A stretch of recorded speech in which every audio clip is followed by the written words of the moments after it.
Hello दोस्तों, सभी को राम राम।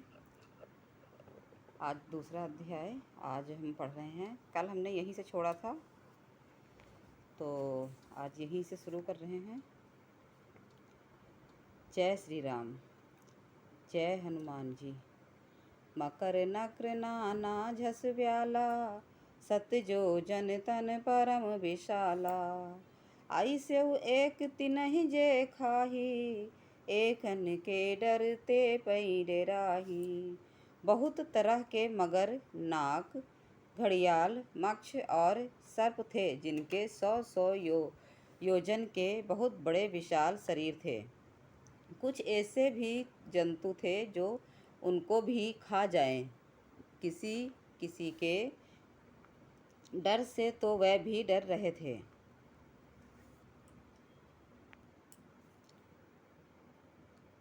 प्रभु इबलो कहीं डरहि न टारे, मन हर्षित सब भये सुखारे। तिनकी ओट न देखऊं बारी, मगन भये हरि रूप निहारी।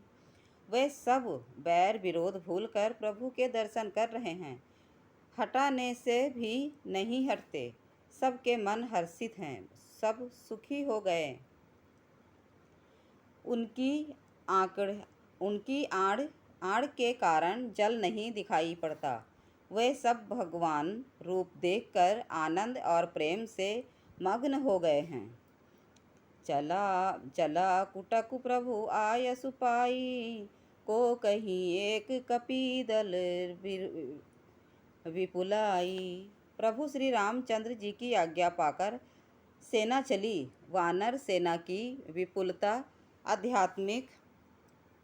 अत्यधिक संख्या को कौन कह सकता है।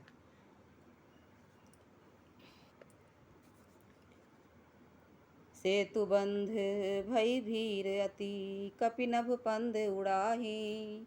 अपर जल चरनी ऊपर, चढ़ी चढ़ी पारही जाई।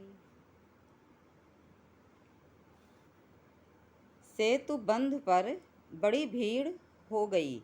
इससे कुछ वानर आकाश मार्ग से उड़ने लगे और दूसरे कितने ही जलधर जीवों पर चढ़ चढ़कर पार जा रहे हैं। आसि कौतुक बिलो की दो भाई, बिहसी चले कृपाल रघुराई। सेन सहित उतरे रघुवीरा, कहीं न जाई कपि जूतथ भीरा। कृपालु रघुनाथ जी तथा लक्ष्मण जी दोनों भाई ऐसा कौतुक देखकर हंसते हुए चले। रघुवीर सेना सहित समुद्र के पार हो गए। वानरों और उनके सेनापतियों की भीड़ कहीं नहीं जा सकती। सिंधु पार प्रभु डेरा कीन्हा, सकल कपिन कहूँ आयसु दीन्हा। खाहु जाई फल मूल सुहाए, सुनत भालु कपि जहाँ तहाँ धाये। प्रभु ने समुद्र के पार डेरा डाला और सब वानरों को आज्ञा दी कि तुम जाकर सुंदर फल मूल खाओ। यह सुनते ही रीछ वानर जहाँ तहाँ दौड़ पड़े। सब तरु फरे राम हित लागी, ऋतुवरु करत्यु काल गति त्यागी। खाही मधुर फल विटप हलावहीं, लंका सम्मुख शिखर चलावहीं। श्री राम जी के हित सेवा के लिए सब वृक्ष ऋतु कृष्तु समय की गति को छोड़कर फल उठे। वानर भालू मीठे मीठे फल खा रहे हैं, वृक्षों को हिला रहे हैं और पर्वतों के शिखरों को लंका की ओर फेंक रहे हैं। जहाँ कहूँ फिरत निशाचर पावहीं, घेरी सकल बहु नाच नचावहीं। 10 नहीं काटि नासिका काना, कहीं प्रभु जु ससु देहि तब जाना। घूमते फिरते जहाँ कहीं किसी राक्षस को पा सके जाते, हैं तो सब उसे घेर कर खूब नाच नचाते हैं और दांतों से उसके नाक कान काट कर प्रभु का सुयश कहकर अथवा कलाकार अथवा कहलाकर तब उसे जाने देते हैं। जिन कर नासा कान निपाता, तिन राम नहीं कहीं सब बाता। सुनत श्रवण बारिधि बंधाना, 10 मुख बोली उठा अकुलाना। जिन राक्षसों के नाक और कान काट लाए गए, उन्होंने रावण से सब समाचार कहा। समुद्र पर सेतु का बांधा जाना कानों से सुनते ही रावण घबरा कर 10 मुखों से बोल उठा। बांध्यो बांध्यो बन निधि नीर निधि, जल निधि सिंधु बारिश। सत्य तोय निधि कंपति, उदधि पयो निधि नसीद। वन निधि नीर निधि, जल जल जलधि सिंधु वारिस। तोय निधि कपति उदधि पायोध। नदी को क्या सचमुच ही बांध लिया। निज विकलता विचारी बहोरी, बिहसी गयो ग्रह करी भय भोरी। मंदोदरी सुन्यो प्रभु आयो, कौतकी पायो धी बंधायो।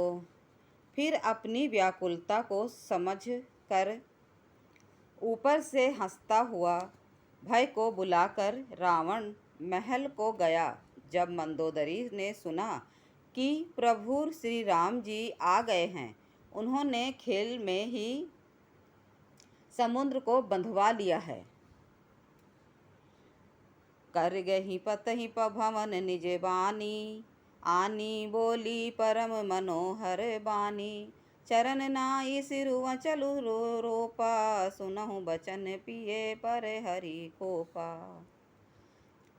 तब वह हाथ पकड़कर पति को अपने महल में लाकर परम मनोहर वाणी बोली।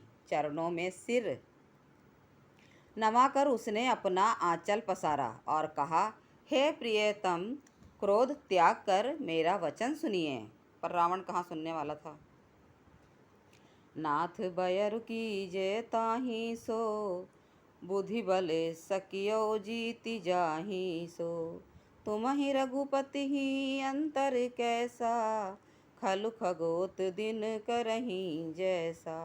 हे नाथ, बैर उसके साथ करना चाहिए जिससे बुद्धि और बल के द्वारा जीत सकें। आप में और श्री रघुनाथ जी में निश्चय ही कैसा अंतर है, जैसा जुगनू और सूर्य में। अति बल मधुकैटभ जेहि मारे, महावीर दीति सुत संघारे। जेहि बल बांधि सहस भुज मारा, सोई अवतर्यउ हरन मही भारा। जिन्होंने विष्णु रूप से अत्यंत बलवान मधु और कैटभ दैत्य मारे। 12 और नरसिंह रूप से महान सूरवीर दीति के पुत्रों हिरण्यायश और हिरण्यकश्यपु का संहार किया। जिन्होंने वामन रूप से बलि को बांधा और परशुराम रूप से सहस्त्र बाहु को मारा, वह ही भगवान पृथ्वी का भार हरण करने के लिए राम रूप में अवतरित प्रकट हुए हैं। तासु विरोध न कीज्यउ नाथा, काल करम जीव जाके हाथा। हे नाथ, उनका विरोध न कीजिए जिनके हाथ में काल, कर्म और जीव सभी हैं। सही कहा महारानी ने। राम ही सौंप जानकी नाई, कमल पद माथ। सुत कहूँ राज समर्पित, बन जाई भजयो रघुनाथ। पर रावण कहाँ सुनने वाला था। श्री राम जी के चरण कमलों में सिर नवाकर उनकी शरण में जाकर उनको जानकी जी सौंप दीजिए और आप पुत्र को राज्य देकर वन में जाकर श्री रघुनाथ जी का भजन कीजिए। ऐसा रावण कैसे कर सकता था। नाथ दीन दयाल रघुराई, बांध्यऊ सन्मुख गए ना खाई, चाह्यों करन सो सब करी बीते, तुम सुर असुर चराचर जीते। हे नाथ, श्री रघुनाथ जी तो दीनों पर दया करने वाले हैं। सम्मुख शरण जाने पर तो बांध भी नहीं खाता, बाघ भी नहीं खाता। आपको जो कुछ करना चाहिए था वह सब आप कर चुके। आपने देवता, राक्षस तथा चर अचर सभी को जीत लिया। संत कहई असी नीति दसानन, चौथे पन जाहि निरपुकानन, तासु भजन की जेऊ तह भरता, जो करता पालक संहरता। हे दसमुख संतजन, ऐसी नीति कहते हैं कि चौथेपन बुढ़ापे में राजा को वन में चला जाना चाहिए। हे स्वामी, वहाँ वन में आप उनका भजन कीजिए जो सृष्टि के रखवाले, पालने वाले और संहार करने वाले हैं। सोई रघुवीर प्रणत अनुरागी, भजहु नाथ ममता सब त्यागी, मुनिवर जतनु करहि जेहि लागी, भूप राजु तजी होहि विरागी। हे नाथ, आप विषयों की सारी ममता छोड़कर उन्हें शरणागत पर प्रेम करने वाले भगवान का भजन कीजिए, जिनके लिए श्रेष्ठ मुनि साधन करते हैं और राजा राज्य छोड़कर वैरागी हो जाता है। सोई कौशलाधीश रघुराया, आयऊ करन तो ही परदाया, जो पिय मानहु मोर सिखावन, सुजसु होई तिहु पुर अति पावन। वही कौशलाधीश श्री रघुनाथ जी आप पर दया करने आए हैं। हे प्रियतम, यदि आप मेरी सीख मान लेंगे तो आपका अत्यंत पवित्र और सुंदर यश तीनों लोकों में फैल जाएगा। पर रावण कहाँ मानने वाला था। अस कही नयन नीर भरी गही, पद कंपति गात, नाथ बजहु रघुनाथ ही, अचल होई यही बात।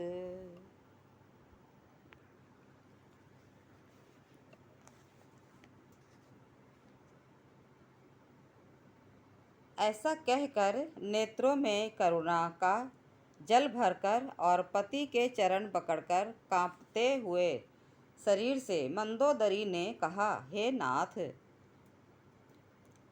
श्री रघुनाथ जी का भजन कीजिए, जिसमें मेरा सुहाग अचल हो जाए।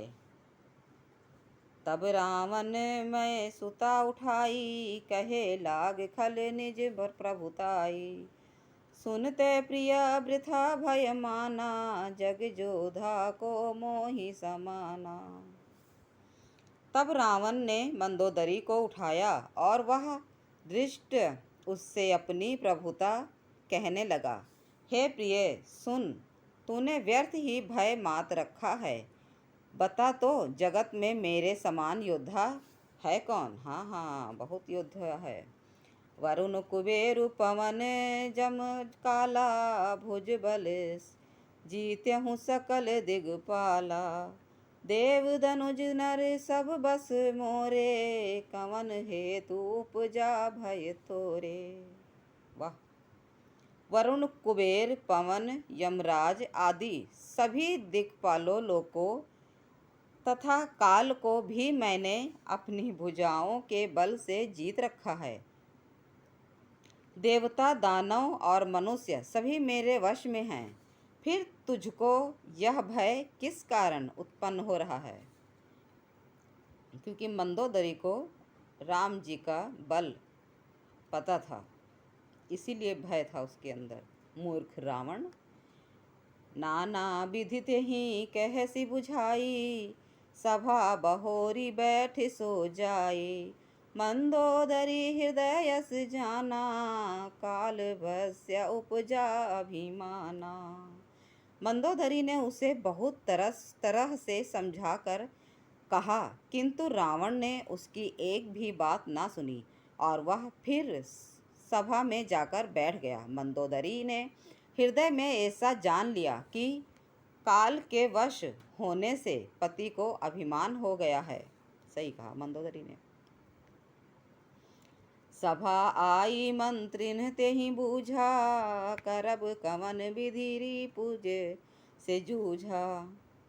कहें सचिव सुन निश्चर नाहा, बारे बारे प्रभु पूछहूँ कहाँ। जय श्री राम। आज यहाँ तक पढ़ा है, कल से शुरू करूँगी यहीं से। तो सभी को जय श्री राम, रामचरितमानस की जय।